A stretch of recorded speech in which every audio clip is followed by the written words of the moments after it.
ಎಲ್ಲರಿಗೂ ನಮಸ್ಕಾರ. 16 ಫೆಬ್ರವರಿ 2026ರ ಪ್ರಮುಖ ವಿದ್ಯಮಾನಗಳ ವಿಶ್ಲೇಷಣೆಗೆ ಸ್ವಾಗತ. ಬನ್ನಿ, ಇವತ್ತಿನ ಪ್ರಮುಖ ಸುದ್ದಿಗಳು ಏನೇನಿದೆ ಅಂತ ಒಂದೊಂದಾಗಿ ನೋಡೋಣ. ಸರಿ, ಇವತ್ತಿನ ಚರ್ಚೆಯಲ್ಲಿ ನಾವು ಮುಖ್ಯವಾಗಿ 3 ಭಾಗಗಳನ್ನು ನೋಡಲಿದ್ದೇವೆ. ಮೊದಲಿಗೆ ರಾಷ್ಟ್ರೀಯ ಸುದ್ದಿಗಳು, ಆಮೇಲೆ ಅಂತಾರಾಷ್ಟ್ರೀಯ ಸುದ್ದಿಗಳು ಮತ್ತು ಕೊನೆಯದಾಗಿ ನಮ್ಮ ಕರ್ನಾಟಕ ರಾಜ್ಯದ ಪ್ರಮುಖ ವಿದ್ಯಮಾನಗಳು. ಹಾಗಾದ್ರೆ ಮೊದಲಿಗೆ ರಾಷ್ಟ್ರೀಯ ಸುದ್ದಿಗಳಿಂದಾನೇ ಶುರು ಮಾಡೋಣ. ಮೊದಲನೇ ಸುದ್ದಿ ತಂತ್ರಜ್ಞಾನ ಲೋಕದಿಂದ. ನವದೆಹಲಿಯ ಭಾರತ ಮಂಟಪದಲ್ಲಿ ಇಂದಿನಿಂದ ಒಂದು ಬಹುದೊಡ್ಡ ಕಾರ್ಯಕ್ರಮ ಶುರುವಾಗ್ತಾ ಇದೆ. ಅದುವೇ 5 ದಿನಗಳ ಜಾಗತಿಕ ಎಐ ಇಂಪ್ಯಾಕ್ಟ್ ಶೃಂಗಸಭೆ. ಈ ಶೃಂಗಸಭೆಯ ಉದ್ದೇಶ ಬರೀ ಭಾರತದ ಎಐ ಸಾಮರ್ಥ್ಯ ತೋರಿಸೋದಷ್ಟೇ ಅಲ್ಲ, ಬದಲಾಗಿ ಎಐಗೆ ಒಂದು ಗ್ಲೋಬಲ್ ರೂಲ್ಸ್ ರೂಪಿಸೋದು ಕೂಡ ಆಗಿದೆ. ನೋಡಿ, ಭಾರತದ ಸಂದೇಶ ತುಂಬಾನೇ ಸ್ಪಷ್ಟವಾಗಿದೆ. ಎಐ ಅಭಿವೃದ್ಧಿ ಅನ್ನೋದು ಮಾನವ ಕೇಂದ್ರಿತ ಆಗಿರಬೇಕು, ಅಂದ್ರೆ ಎಲ್ಲರಿಗೂ ಉಪಯೋಗ ಆಗಬೇಕು, ಪಾರದರ್ಶಕವಾಗಿರಬೇಕು ಅಂತ. ಸುಂದರ್ ಪಿಚಾಯಿ, ಸ್ಯಾಮ್ ಆಲ್ಟ್ಮನ್ ಅವರಂಥ ಟೆಕ್ ದೈತ್ಯರೆಲ್ಲ ಭಾಗವಹಿಸ್ತಿರೋದು ಎಐನ ಭವಿಷ್ಯವನ್ನ ರೂಪಿಸೋದ್ರಲ್ಲಿ ಭಾರತದ ಪಾತ್ರ ಎಷ್ಟು ಮುಖ್ಯ ಅನ್ನೋದನ್ನ ತೋರಿಸುತ್ತೆ. ಹಾಗಾದ್ರೆ ಈ ಎಐ ಟೆಕ್ನಾಲಜಿ ನಮ್ಮ ಉದ್ಯೋಗ ಮಾರುಕಟ್ಟೆ ಮೇಲೆ ಯಾವ ರೀತಿ ಪ್ರಭಾವ ಬೀರ್ತಾ ಇದೆ? ಐಸಿಐಆರ್ ಅನ್ನೋ ಆರ್ಥಿಕ ಸಂಶೋಧನಾ ಸಂಸ್ಥೆಯ ಒಂದು ವರದಿ ಪ್ರಕಾರ ನೋಡಿ, 63% ಕಂಪನಿಗಳಿಗೆ ಎಐ ಸ್ಕಿಲ್ಸ್ ಇರೋ ಉದ್ಯೋಗಿಗಳು ಬೇಕಂತೆ. ಆದ್ರೆ ಕೇವಲ 4% ಕಂಪನಿಗಳು ಮಾತ್ರ ತಮ್ಮ ಉದ್ಯೋಗಿಗಳಿಗೆ ಈ ಬಗ್ಗೆ ತರಬೇತಿ ನೀಡ್ತಾ ಇವೆ. ಅಂದ್ರೆ ಡಿಮ್ಯಾಂಡ್ ಮತ್ತು ಸಪ್ಲೈ ನಡುವೆ ಎಷ್ಟು ದೊಡ್ಡ ಗ್ಯಾಪ್ ಇದೆ ಅಲ್ವಾ? ಇದು ಸ್ಕಿಲ್ ಡೆವಲಪ್ಮೆಂಟ್ನ ಅವಶ್ಯಕತೆಯನ್ನ ಎತ್ತಿ ತೋರಿಸುತ್ತೆ. ಸರಿ, ಟೆಕ್ನಾಲಜಿಯಿಂದ ಈಗ ಸ್ವಲ್ಪ ಎಕಾನಮಿ ಕಡೆ ಬರೋಣ. ಕಳೆದ 5 ವರ್ಷಗಳಲ್ಲಿ ನಮ್ಮ ಸೇವಿಂಗ್ಸ್ ಅಕೌಂಟಲ್ಲಿ ಮಿನಿಮಮ್ ಬ್ಯಾಲೆನ್ಸ್ ಮೇಂಟೈನ್ ಮಾಡಿಲ್ಲ ಅನ್ನೋ ಕಾರಣಕ್ಕೆ ರಾಷ್ಟ್ರೀಕೃತ ಬ್ಯಾಂಕುಗಳು ಗ್ರಾಹಕರಿಂದ ವಸೂಲಿ ಮಾಡಿದ ದಂಡದ ಮೊತ್ತ ಕೇಳಿದ್ರೆ ನೀವು ಶಾಕ್ ಆಗ್ತೀಯಾ. ಬರೋಬ್ಬರಿ 8,621 ಕೋಟಿ ರೂಪಾಯಿ. ಇದು ಕಡಿಮೆ ಆದಾಯ ಇರೋರ ಮೇಲೆ ದೊಡ್ಡ ಹೊರೆ ಅನ್ನೋದ್ರಲ್ಲಿ ಸಂಶಯವೇ ಇಲ್ಲ. ಹಾಗಾದ್ರೆ ಈ ದಂಡ ವಸೂಲಿಯಲ್ಲಿ ಯಾವ ರಾಜ್ಯಗಳು ಮುಂದಿವೆ? ಲಿಸ್ಟ್ ನೋಡಿದ್ರೆ ಉತ್ತರ ಪ್ರದೇಶ ಮೊದಲನೇ ಸ್ಥಾನದಲ್ಲಿದೆ, ಮಹಾರಾಷ್ಟ್ರ 3ನೇ ಸ್ಥಾನದಲ್ಲಿದೆ. ನಮ್ಮ ಕರ್ನಾಟಕ ಕೂಡ ಹಿಂದೆ ಬಿದ್ದಿಲ್ಲ, 529 ಕೋಟಿ ರೂಪಾಯಿ ದಂಡ ಸಂಗ್ರಹದೊಂದಿಗೆ 4ನೇ ಸ್ಥಾನದಲ್ಲಿದೆ.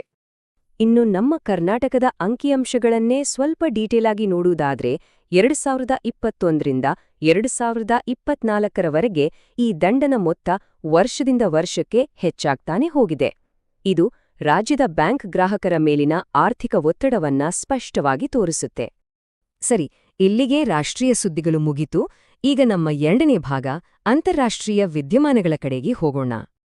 ಅಂತಾರಾಷ್ಟ್ರೀಯ ಮಟ್ಟದಲ್ಲಿ ಭಾರತ ಮತ್ತು ಫ್ರಾನ್ಸ್ ನಡುವಿನ ಸಂಬಂಧ ಮತ್ತಷ್ಟು ಗಟ್ಟಿಯಾಗ್ತಿದೆ, ಮುಖ್ಯವಾಗಿ ರಕ್ಷಣಾ ಕ್ಷೇತ್ರದಲ್ಲಿ. ಬೆಂಗಳೂರಿನಲ್ಲಿ 6ನೇ ದ್ವಿಪಕ್ಷೀಯ ಸಭೆ ನಡೀತಾ ಇದ್ದು, ಇದರಲ್ಲಿ ಹಲವು ಮಹತ್ವದ ಒಪ್ಪಂದಗಳಿಗೆ ಸಹಿ ಬೀಳುವ ನಿರೀಕ್ಷೆ ಇದೆ. ಉದಾಹರಣೆಗೆ 10 ವರ್ಷಗಳ ರಕ್ಷಣಾ ಒಪ್ಪಂದವನ್ನ ನವೀಕರಿಸೋದು, ಟಾಟಾ ಏರ್ಬಸ್ ಹೆಲಿಕಾಪ್ಟರ್ ಯೂನಿಟ್ ಉದ್ಘಾಟನೆ, ಹಾಗೇನೆ ಹ್ಯಾಮರ್ ಮಿಸೈಲ್ಗಳನ್ನ ಜಂಟಿಯಾಗಿ ಅಭಿವೃದ್ಧಿಪಡಿಸೋದು, ಇವೆಲ್ಲವೂ ಇದರಲ್ಲಿ ಸೇರಿದೆ. ಈಗ ನಮ್ಮ ನೆರೆಯ ದೇಶ ಬಾಂಗ್ಲಾದೇಶದ ಕಡೆ ನೋಡೋಣ. ಅಲ್ಲಿ ರಾಜಕೀಯದಲ್ಲಿ ಬದಲಾವಣೆಯಾಗಿದೆ. ತಾರಿಕ್ ರೆಹಮಾನ್ ಅವರು ಹೊಸ ಪ್ರಧಾನಿಯಾಗಿ ಅಧಿಕಾರಕ್ಕೆ ಬರ್ತಾ ಇದ್ದಾರೆ. ಈ ಸಂದರ್ಭದಲ್ಲಿ ಅವರ ಸಲಹೆಗಾರರಾದ ಹುಮಾಯೂನ್ ಕಬೀರ್ ಅವರು ಭಾರತಕ್ಕೆ ಒಂದು ರಾಜತಾಂತ್ರಿಕ ಸಂದೇಶವನ್ನ ಕೊಟ್ಟಿದ್ದಾರೆ. ಅವರೇ ಹೇಳುವಂತೆ, ಬದಲಾದ ರಾಜಕೀಯ ಪರಿಸ್ಥಿತಿಯನ್ನು ಭಾರತ ಒಪ್ಪಿಕೊಳ್ಳಬೇಕು, ಪರಸ್ಪರ ಲಾಭದಾಯಕ ಹೊಸ ಸಂಬಂಧಕ್ಕೆ ಬಾಂಗ್ಲಾ ಸಿದ್ಧವಿದೆಯಂಟ. ಸರಿ, ಈಗ ನಮ್ಮ ಇವತ್ತಿನ ಚರ್ಚೆಯ ಕೊನೆಯ ಭಾಗಕ್ಕೆ ಬಂದಿದ್ದೇವೆ. ನಮ್ಮ ಕರ್ನಾಟಕ ರಾಜ್ಯದ ಪ್ರಮುಖ ಸುದ್ದಿಗಳು ಏನೇನಿದೆ ಅಂತ ನೋಡೋಣ. ರಾಜ್ಯದಲ್ಲಿ ಸರ್ಕಾರಿ ನೌಕರರನ್ನ ರಕ್ಷಿಸೋಕೆ ಒಂದು ಹೊಸ ಕಾಯ್ದೆ ಜಾರಿಗೆ ಬರ್ತಾ ಇದೆ. ಇದರಲ್ಲೊಂದು ತುಂಬಾನೇ ಇಂಟ್ರೆಸ್ಟಿಂಗ್ ಮತ್ತು ಪ್ರಮುಖವಾದ ಅಂಶ ಇದೆ. ಅದೇನಂದ್ರೆ, ಹಿಂಸಾಚಾರ ಅನ್ನೋ ಪದದ ವ್ಯಾಖ್ಯಾನವನ್ನೇ ವಿಸ್ತರಿಸಲಾಗಿದೆ. ಅಂದ್ರೆ ಇನ್ನು ಮುಂದೆ ಕೇವಲ ದೈಹಿಕ ಹಲ್ಲೆ ಮಾತ್ರವಲ್ಲ, ಫೋನ್ ಕಾಲ್ ಮಾಡಿ ಬೈಯೋದು ಅಥವಾ ಮೆಸೇಜ್ ಮೂಲಕ ಕರ್ತವ್ಯಕ್ಕೆ ಅಡ್ಡಿಪಡಿಸಿದ್ರೂ ಕೂಡ ಅದನ್ನ ಕಾನೂನಿನ ಪ್ರಕಾರ ಹಿಂಸಾಚಾರ ಅಂತಾನೆ ಪರಿಗಣಿಸಲಾಗತ್ತೆ. ಇನ್ನು ಈ ಕಾಯ್ದೆಗೆ ಅಡಿಯಲ್ಲಿ ಶಿಕ್ಷೆ ಕೂಡ ತುಂಬಾನೇ ಕಠಿಣವಾಗಿದೆ. ಅಪರಾಧಿಗಳಿಗೆ 3 ವರ್ಷಗಳವರೆಗೆ ಜೈಲು ಶಿಕ್ಷೆ ಮತ್ತು 50,000 ರೂಪಾಯಿವರೆಗೆ ದಂಡ ವಿಧಿಸಬಹುದು. ಎಲ್ಲಕ್ಕಿಂತ ಮುಖ್ಯವಾಗಿ ಇದೊಂದು ಜಾಮೀನು ರಹಿತ ಅಪರಾಧ. ಅಂದ್ರೆ ಈ ತರದ ಕೃತ್ಯಗಳನ್ನ ಸರ್ಕಾರ ಎಷ್ಟು ಗಂಭೀರವಾಗಿ ತೆಗೆದುಕೊಂಡಿದೆ ಅನ್ನೋದು ಇದರಿಂದ ಸ್ಪಷ್ಟವಾಗುತ್ತೆ.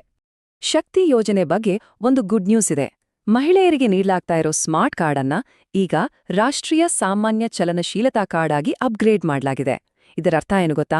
ಇನ್ಮುಂದೆ ಈ ಒಂದೇ ಕಾರ್ಡ್ ಬಳಸಿ ನಮ್ಮ ರಾಜ್ಯದ ಬಸ್ಸುಗಳಲ್ಲಿ ಮಾತ್ರವಲ್ಲ, ನಮ್ಮ ಮೆಟ್ರೋ ಸೇರಿದಂತೆ ದೇಶದ ಯಾವುದೇ ಮೆಟ್ರೋದಲ್ಲಿ ಬೇಕಾದ್ರೂ ಪ್ರಯಾಣ ಮಾಡಬಹುದು. ಇದು ನಿಜಕ್ಕೂ ಒಂದು ದೊಡ್ಡ ಅನುಕೂಲ. ಈಗ ಒಂದು ಪ್ರಮುಖ ಸಾಮಾಜಿಕ ವಿಷಯದ ಕಡೆಗೆ ಬರೋಣ. ನಮ್ಮ ರಾಜ್ಯದಲ್ಲಿ ಮಾಜಿ ದೇವದಾಸಿಯರ ಬಗ್ಗೆ ಹೊಸದಾಗಿ ನಡೆಸಿದ ಒಂದು ಸಮೀಕ್ಷೆಯ ವರದಿ ಬಂದಿದೆ. ಇದರಲ್ಲಿ ಒಂದು ಮಹತ್ವದ ಅಂಶ ಹೊರಬಂದಿದೆ. 2007-8ರ ಸಮೀಕ್ಷೆಗೆ ಹೋಲಿಸಿದ್ರೆ ಮಾಜಿ ದೇವದಾಸಿಯರ ಸಂಖ್ಯೆಯಲ್ಲಿ ಸುಮಾರು 50% ಇಳಿಕೆಯಾಗಿದೆ.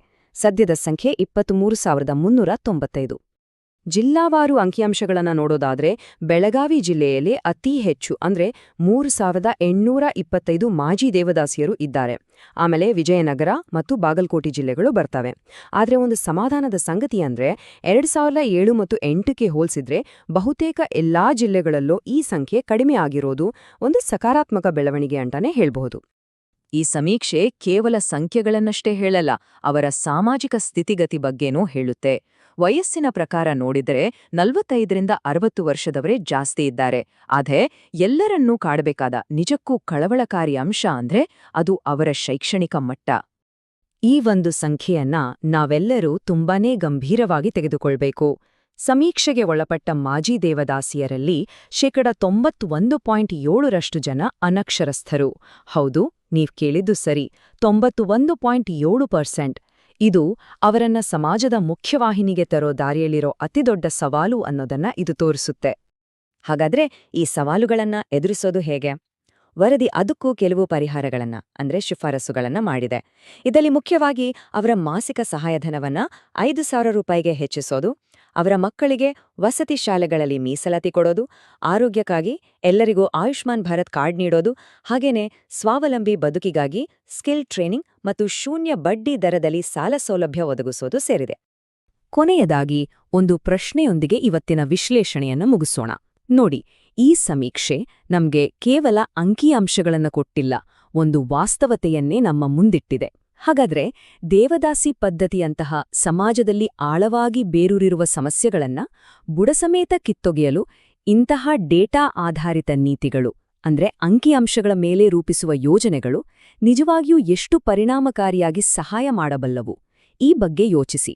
ಮುಂದಿನ ವಿಶ್ಲೇಷಣೆಯಲ್ಲಿ ಮತ್ತೆ ಭೇಟಿಯಾಗೋಣ. ನಮಸ್ಕಾರ.